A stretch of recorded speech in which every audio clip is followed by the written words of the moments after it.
ನಮಸ್ಕಾರ ಸ್ನೇಹಿತರೆ, welcome back to my channel. ಇವತ್ತಿನ ಒಂದು ವಿಡಿಯೋದಲ್ಲಿ ಈಗ ನಿಮಗೆ ಶಕ್ತಿ ಯೋಜನೆಗೆ ಸಂಬಂಧಪಟ್ಟ ಹಾಗೆ ಒಂದು ಮುಖ್ಯವಾದ ಅಪ್ಡೇಟ್ ಇದೆ ಸರ್ಕಾರದ ಕಡೆಯಿಂದ. ನೀವೀಗ ಸೋಷಿಯಲ್ ಮೀಡಿಯಾದಲ್ಲಿ ನೋಡ್ತಾ ಇರ್ಬೋದು, ಪುರುಷರಿಗೂ ಕೂಡ ಉಚಿತ ಬಸ್ ಪ್ರಯಾಣ ಶೀಘ್ರದಲ್ಲೇ ಅಂಥೇಳಿ ಸಾಕಷ್ಟು ಮಾಹಿತಿಗಳು ಬರ್ತಾ ಇದೆ. ಈ ವಿಚಾರ ಯಾಕೆ ಬಂತು, ಈ ಒಂದು ಇನ್ಫಾರ್ಮೇಷನ್ ಇದ್ದಕ್ಕಿದ್ದಾಗೆ ಹೇಗೆ ಬಂತು ಅಂತಲೂ ಕೂಡ ಮಾಹಿತಿಯನ್ನು ತಿಳಿಸ್ಕೊಡ್ತೀನಿ. ನಿಜವಾಗ್ಲೂ ಸರ್ಕಾರ ಪುರುಷರಿಗೂ ಕೂಡ ಉಚಿತ ಬಸ್ ಪ್ರಯಾಣ ಮಾಡಿಕೊಡ್ತಾ ಇದೆಯಾ ಅನ್ನೋದ್ರ ಬಗ್ಗೆಯೂ ಕೂಡ ಕ್ಲಾರಿಟಿಯನ್ನು ಕೊಡ್ತಾ ಇದ್ದೀನಿ. ಓಕೆನಾ. ಅದರ ಜೊತೆಯಲ್ಲಿ ಮೋದಿ ಸರ್ಕಾರದಿಂದ 2,000 ರೂಪಾಯಿ ಮೋದಿ ಸರ್ಕಾರದಿಂದ ಉಚಿತವಾಗಿ ನಾವು ಕೊಡ್ತೀವಿ ಅಂಥೇಳಿ ಮಾಹಿತಿಯನ್ನು ಕೊಡ್ತಾಯಿದ್ರು. ಹಾಗಾಗಿ ಮೋದಿ ಸರ್ಕಾರದಿಂದನೂ ಕೂಡ ಉಚಿತವಾಗಿ 2,000 ಸಿಗುತ್ತಾ, ಪೋಸ್ಟ್ ಆಫೀಸಲ್ಲಿ ಅಕೌಂಟ್ ಮಾಡಿದ್ರೆ ಸಾಕಾ 2,000 ರೂಪಾಯಿ ಉಚಿತವಾಗಿ ಸಿಗುತ್ತಾ, ಎಲ್ಲಿ ಸಿಗುತ್ತೆ, ಹೇಗೆ, ಎಲ್ಲ ಮಾಹಿತಿಯನ್ನು ಕೂಡ ಈ ವಿಡಿಯೋದಲ್ಲಿ ತಿಳಿಸ್ಕೊಡ್ತೀನಿ. ಇದೆಲ್ಲ ಇನ್ಫಾರ್ಮೇಷನ್ ಬೇಕು ಅಂದರೆ ಪೂರ್ತಿ ವಿಡಿಯೋ ನೋಡಿ. ನೀವೇನಾದರೂ ಹೊಸದಾಗಿ ನಮ್ಮ ಚಾನಲ್ ನೋಡ್ತೀರಾ ಸಬ್ಸ್ಕ್ರೈಬ್ ಮಾಡ್ಕೊಳ್ಳಿ. ಹಾಗೆ ಪ್ರತಿಯೊಬ್ಬರು ವಿಡಿಯೋಕ್ಕೊಂದು ಲೈಕ್ ಕೊಡೋ ಮೂಲಕ ಸಪೋರ್ಟ್ ಮಾಡಿ. ಓಕೆನಾ. ಮೊದಲನೇದಾಗಿ ಈಗ ಗೃಹಲಕ್ಷ್ಮಿ ಅನ್ನಭಾಗ್ಯ ಯೋಜನೆ ಬಗ್ಗೆ ಒಂದು ಲೈವ್ ಅಪ್ಡೇಟನ್ನು ಕೊಟ್ಬಿಟ್ಟು ನಿಮಗೆ ನೆಕ್ಸ್ಟ್ ಎಲ್ಲ ಉಳಿದಿರ್ತಕ್ಕಂಥ ಮಾಹಿತಿ ಬಗ್ಗೆ ಇನ್ಫಾರ್ಮೇಷನ್ ಕೊಡ್ತೀನಿ. ಓಕೆನಾ. ಗೃಹಲಕ್ಷ್ಮಿ 14ನೇ ಕಂತು ಎಷ್ಟು ಜನರಿಗೆ ಜಮಾ ಆಗಿದೆ ಅಂತ ನೋಡೋದಕ್ಕೆ ಹೋದರೆ 84% ಜನರಿಗೆ ಹಣ ಜಮಾ ಆಗಿದೆ. ಅನ್ನಭಾಗ್ಯ ಯೋಜನೆ ಆಗಸ್ಟ್ ತಿಂಗಳ ಹಣ ಎಷ್ಟು ಜನರಿಗೆ ಜಮಾ ಆಗಿದೆ ಅಂತ ನೋಡೋದಕ್ಕೆ ಹೋದರೆ ಡೇ ಬೈ ಡೇ ಇನ್ಕ್ರೀಸ್ ಆಗ್ತಾಯಿದೆ. ಖಂಡಿತವಾಗ್ಲೂ ಕೂಡ ಇದು ಗುಡ್ ನ್ಯೂಸ್ ಅಂತ ಹೇಳ್ಬೋದು. ಅನ್ನಭಾಗ್ಯ ಯೋಜನೆ ಆಗಸ್ಟ್ ತಿಂಗಳ ಹಣ ನಾನು ಯಾವ್ಯಾವ ಜಿಲ್ಲೆಗೆ ಈಗ ಆಲ್ರೆಡಿ ಬಿಡುಗಡೆ ಆಗಿದೆ ಅಂತ ನಿಮಗೆ ಮಾಹಿತಿ ಕೊಟ್ಟಿದ್ದೆ.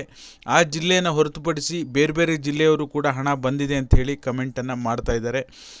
ಈಗ ನೀವು ಕೂಡ ಕಮೆಂಟಲ್ಲಿ ಗಮನಿಸ್ತಾ ಇರ್ಬೋದು, ಮೈಸೂರು ಡಿಸ್ಟಿಕ್ ಬಂದಿದೆ, ಕೋಲಾರ ಬಂದಿದೆ, ತುಮಕೂರು ಜಮಾ ಆಗಲಿಕ್ಕೆ ಶುರುವಾಗಿದೆ, ಕೊಡಗು ಕೂಡ ಜಮಾ ಆಗಲಿಕ್ಕೆ ಶುರುವಾಗಿದೆ, ಹಾಗೆ ಬಳ್ಳಾರಿ ಕೂಡ ಜಮಾ ಆಗಲಿಕ್ಕೆ ಶುರುವಾಗಿದೆ, ಶಿವಮೊಗ್ಗ ಜಮಾ ಆಗಲಿಕ್ಕೆ ಶುರುವಾಗಿದೆ, ದಾವಣಗೆರೆ, ಚಿತ್ರದುರ್ಗ, ಹೀಗೆ ಸಾಕಷ್ಟು ಜಿಲ್ಲೆಗೆ ಈಗ ಆಲ್ರೆಡಿ ಅನ್ನಭಾಗ್ಯ ಯೋಜನೆ ಆಗಸ್ಟ್ ತಿಂಗಳ ಹಣ ಜಮಾ ಆಗಲಿಕ್ಕೆ ಶುರುವಾಗಿದೆ. ಬೇರೆ ಯಾವ್ಯಾವುದಾದ್ರೂ ಜಿಲ್ಲೆಗೆ ಜಮಾ ಆಗಿದೆಯಾ ಇಲ್ಲ ಜಮಾ ಆಗೋಕ್ಕೆ ಶುರುವಾಗಿದೆಯಾ ಇಲ್ಲ ಅಂಥೇಳಿ ಚೆಕ್ ಮಾಡೋಣ ಸಂಜೆ ಲೈವ್ನಲ್ಲಿ. ಖಂಡಿತವಾಗ್ಲೂ ಎಲ್ಲರೂ ಜಾಯ್ನ್ ಆಗಿ ಅಂತ ಹೇಳಲಿಕ್ಕೆ ಬಯಸ್ತೇನೆ. ಅದರ ಜೊತೆಯಲ್ಲಿ ಗೃಹಲಕ್ಷ್ಮಿ ಯೋಜನೆ 14ನೇ ಕಂತು ಇನ್ನು ಕೆಲವೇ ಸ್ವಲ್ಪ ಜನರಿಗೆ ಮಾತ್ರ ಬರೋದು ಬಾಕಿ ಇದೆ. ವೆಯ್ಟ್ ಮಾಡಿ, ಇನ್ನೊಂದು 8-10 ಲಕ್ಷ ಜನರಿಗೆ ಬರಬೇಕು. ಖಂಡಿತವಾಗ್ಲೂ ಬಿಡುಗಡೆ ಮಾಡ್ತಾರೆ.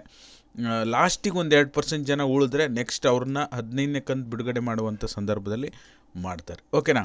ಇನ್ನು ಶಕ್ತಿ ಯೋಜನೆಗೆ ಸಂಬಂಧಪಟ್ಟಾಗೆ ಈಗ ಪುರುಷರು ಕೂಡ ಉಚಿತ ಬಸ್ ಪ್ರಯಾಣ ಮಾಡ್ಬೋದಾ ಅಂತ ಯಾಕೆ ಇಷ್ಟೆಲ್ಲ ಸುದ್ದಿ ಹರಿದಾಡ್ತಾ ಇದೆ. CM DK ಶಿವಕುಮಾರ್ ಅವರು ಇದ್ರ ಬಗ್ಗೆ ಏನು ಮಾಹಿತಿ ಕೊಟ್ಟಿದ್ದಾರೆ ಅಂತ ನೋಡೋದಕ್ಕೆ ಹೋದರೆ, ಯಾವುದೋ ಒಂದು ವೇದಿಕೆ ಕಾರ್ಯಕ್ರಮದಲ್ಲಿ ಮಾತನಾಡುವಾಗ ಯಾರೋ ಈಗ ನಾವು ಮಹಿಳೆಯರಿಗೆ ಇಷ್ಟೆಲ್ಲ ಅನುಕೂಲ ಮಾಡಿಕೊಟ್ಟಿದ್ದೀವಿ ಅಂದಾಗ ಒಬ್ಬ ಪುಟ್ಟ ಹುಡುಗ ಎದ್ದು ನಿಂತ್ಬಿಟ್ಟು, ಸರ್ ನೀವು ನಮ್ಮ ಅಮ್ಮಂಗೆ ಫ್ರೀ ಬಸ್ ಓಡಾಟಕ್ಕೆ ಅವಕಾಶ ಮಾಡಿಕೊಟ್ಟಿದ್ದೀರಾ, ನಮ್ಮ ಅಕ್ಕಂಗೆ ಫ್ರೀ ಬಸ್ ಓಡಾಟ ಮಾಡೋಕ್ಕೆ ಅವಕಾಶ ಮಾಡಿಕೊಟ್ಟಿದ್ರೆ, ಎಲ್ಲ ಬೆನಿಫಿಟ್ ಮಾಡಿಕೊಟ್ಟಿದ್ರೆ, ನನಗೇನು ಸಿಕ್ಕಿದೆ, ನಾನು ಫ್ರೀಯಾಗಿ ಓಡಾಡ್ಬೋದಾ ಬಸ್ನಲ್ಲಿ ಅಂತ ಕೇಳಿದಾಗ ಆವಾಗ CM DK ಶಿವಕುಮಾರ್ ಅವರು ಇದ್ರ ಬಗ್ಗೆ ಸ್ಪಷ್ಟನೆ ನೀಡಿ, ನಮ್ಮ ಮಕ್ಕಳು ನೀವು ನಿಮ್ಮ ತಾಯಿ ಉಚಿತವಾಗಿ ಬಸ್ ಪ್ರಯಾಣ ಮಾಡ್ಬೋದು, ನಿಮ್ಮ ತಾಯಿಯವರಿಗೆ 2,000 ಪ್ರತಿ ತಿಂಗಳು ಕೊಡ್ತಾಯಿದ್ದೀವಿ, 200 ಯೂನಿಟ್ ಕರೆಂಟನ್ನು ಕೊಡ್ತಾಯಿದ್ದೀವಿ. ಹಾಗಾಗಿ ನಮ್ಮ ಮಕ್ಕಳು ನೀನು ಕೇಳಿದೀಯಾ, ಅದ್ರ ಬಗ್ಗೆ ನಾನು ರಾಮಲಿಂಗಾರೆಡ್ಡಿ ಅವ್ರ ಜೊತೆ ಮಾತನಾಡಿ, ಸಾರಿಗೆ ಸಚಿವರಾಗಿರ್ತಕ್ಕಂಥ ರಾಮಲಿಂಗಾರೆಡ್ಡಿ ಅವ್ರ ಹತ್ರ ಮಾತಾಡಿ ಚರ್ಚೆ ಮಾಡಿ ತಿಳಿಸ್ತೀನಿ ಅಂಥೇಳಿ ಮಾಹಿತಿಯನ್ನು ಕೊಡ್ತಾರೆ. ಓಕೆನಾ. ಅದಕ್ಕೋಸ್ಕರ ಇದಕ್ಕೆ ಸಂಬಂಧಪಟ್ಟಾಗೆ ಮಾಡಿದರೂ ಸಹ ಶಾಲಾ ಮಕ್ಕಳಿಗೆ ಅವರ ಒಂದು ಏಜ್ ಲಿಮಿಟ್ ಹಾಕ್ಬಿಟ್ಟು ಶಾಲಾ ಮಕ್ಕಳು ಯಾರ್ಯಾರಿದ್ದಾರೆ ಶಕ್ತಿ ಯೋಜನೆಯಡಿ ಲಾಭವನ್ನು ಪಡ್ಕೊಳ್ಳಿಕ್ಕೆ. ಯಾಕಂದರೆ ಮಕ್ಕಳು ಅಂದರೆ ಹೆಣ್ಮಕ್ಳು ಒಂದೇ, ಗಂಡು ಮಕ್ಕಳು ಒಂದೇ. ಓಕೆನಾ. ನನ್ನ ಅನಿಸಿಕೆ ಪ್ರಕಾರ ನಾನು ಹೇಳಬೇಕು ಅಂದರೆ ಆಲ್ಮೋಸ್ಟ್ ವಯಸ್ಸಾದವರಿಗೆ, ಗಂಡು ಮಕ್ಕಳಾಗಲಿ ಹೆಣ್ಣು ಮಕ್ಕಳಾಗಲಿ, ವಿದ್ಯಾರ್ಥಿಗಳಿಗೆ, ಕಾಲೇಜು ಮತ್ತು ಶಾಲೆ ವಿದ್ಯಾರ್ಥಿಗಳಿಗೆ ಶಕ್ತಿ ಯೋಜನೆ ಲಾಭ ಮಾಡಿಕೊಟ್ಟಿದ್ರೆ ಖಂಡಿತವಾಗ್ಲೂ ಕೂಡ ಅನುಕೂಲ ಆಗ್ತಿತ್ತು. ಅದೇ ರೀತಿ ಮಾಡಿದರೆ ಒಳ್ಳೆಯದು ಅಂತ ನನ್ನ ಅಭಿಪ್ರಾಯ. ಓಕೆನಾ. ಆಮೇಲೆ ಈಗ ನೆಕ್ಸ್ಟು ನೋಡೋದಕ್ಕೆ ಹೋದರೆ, ಈಗ ಮೋದಿ ಸರ್ಕಾರದಿಂದ 2,100 ರೂಪಾಯಿ ಪ್ರತಿ ತಿಂಗಳು ಬರುತ್ತಂತೆ. ನಿಜನಾ? ಮಹಿಳೆಯರು ಎಲ್ಲ ಅರ್ಜಿ ಸಲ್ಲಿಸಬೇಕು, ಹೇಗೆ ಇದೆಲ್ಲ ಸಾಧ್ಯ ಅಂಥೇಳಿ. ಈಗ ಕರ್ನಾಟಕದಲ್ಲಿ ಗೃಹಲಕ್ಷ್ಮಿ ಯೋಜನೆ ಅಂಥೇಳಿ ಪ್ರತಿ ತಿಂಗಳು ಮಹಿಳೆಯರು 2,000 ರೂಪಾಯಿಯನ್ನು ಪಡ್ಕೊತಾ ಇದ್ದಾರೆ. ಹಾಗಾದರೆ ಪೋಸ್ಟ್ ಆಫೀಸಲ್ಲಿ ಅಕೌಂಟ್ ಮಾಡಿದರೆ ಸಾಕು 2,000 ರೂಪಾಯಿ ಬರುತ್ತೆ ಅಂತ ಅದೊಂದು ರೂಮರ್ ಹರಿದಾಡ್ತಾ ಇದೆ.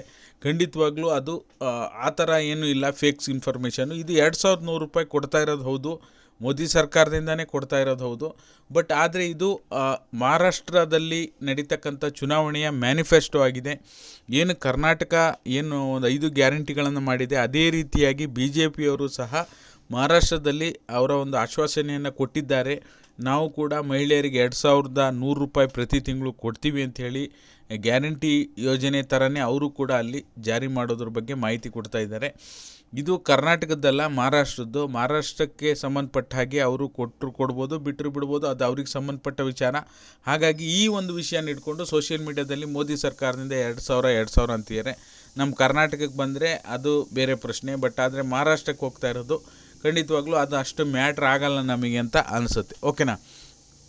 ಇನ್ನು ಗೃಹಲಕ್ಷ್ಮಿ 15ನೇ ಕಂತು ಬಗ್ಗೆ ಮಾತಾಡಬೇಕು ಅಂದರೆ, ಈಗ ನಾನು ನಿಮಗೆ ಶಕ್ತಿ ಯೋಜನೆ ಬಗ್ಗೆ ಕ್ಲಾರಿಟಿ ಕೊಟ್ಟಿದ್ದೀನಿ. ಮೋದಿ ಸರ್ಕಾರದಿಂದ 2100 ರೂಪಾಯಿ ಮಹಿಳೆಯರಿಗೆ ಹೇಗೆ ಬರುತ್ತೆ ಅನ್ನೋದ್ರ ಬಗ್ಗೆ ಕ್ಲಾರಿಟಿ ಕೊಟ್ಟಿದ್ದೀನಿ, ಎಲ್ಲಿ ಅಂತಲೂ ಕೂಡ ಕೊಟ್ಟಿದ್ದೀನಿ. ಓಕೆನಾ. ಈಗ ಗೃಹಲಕ್ಷ್ಮಿ ಯೋಜನೆ 15ನೇ ಕಂತು ಬಗ್ಗೆ ನಿಮಗೆ ಆಲ್ರೆಡಿ ಸ್ಪಷ್ಟನೆ ಕೊಟ್ಟಿದ್ದೆ ನಾನು. ಇನ್ನೊಮ್ಮೆ ಹೇಳಬೇಕು ಅಂದರೆ ಏನಾಗ್ಬೋದು ಸರ್, ಈಗ ಸಾಕಷ್ಟು ಜನ ನಾವು ಲೈವ್ ಮಾಡಿದಾಗಲೂ ಸಹ ಈಗ 14ನೇ ಕಂತು ಬಂದಿದೆ, 15ನೇ ಕಂತು ನಮಗಿನ್ನೂ ಕೂಡ ಬಂದಿಲ್ಲ, ಯಾವಾಗ ಬರುತ್ತೆ ಅಂತ ಕೇಳ್ತಾ ಇದ್ದೀರಾ.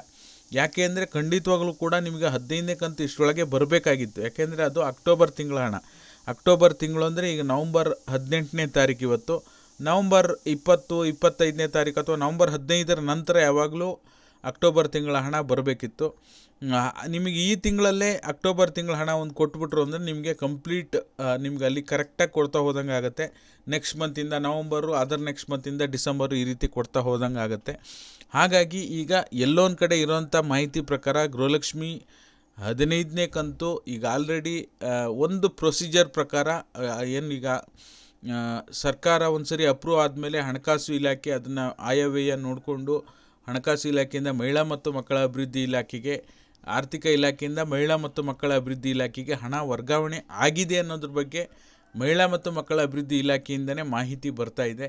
ಬಟ್ ಇದು 14ನೇ ಕಂತು ಕಂಪ್ಲೀಟ್ ಆಗ್ತಿದ್ದಂಗೆ ಯಾವತ್ತೂ ಸಹ ಒಂದೊಂದು ದಿನ ಡಿಫ್ರೆನ್ಸಲ್ಲಿ ಅಥವಾ ಒಂದೇ ದಿನದಲ್ಲಿ 2 ಕಂತು ಬಂದಿರ್ಬೋದು. ಒಟ್ಟಿಗೆ ಅಮೌಂಟು ಒಟ್ಟಿಗೆ 4000, 8000 ಈ ರೀತಿ ಬಿಡುಗಡೆ ರೆಗ್ಯುಲರ್ ಕಂತುಗಳು ಆಗಲ್ಲ. ಓಕೆನಾ.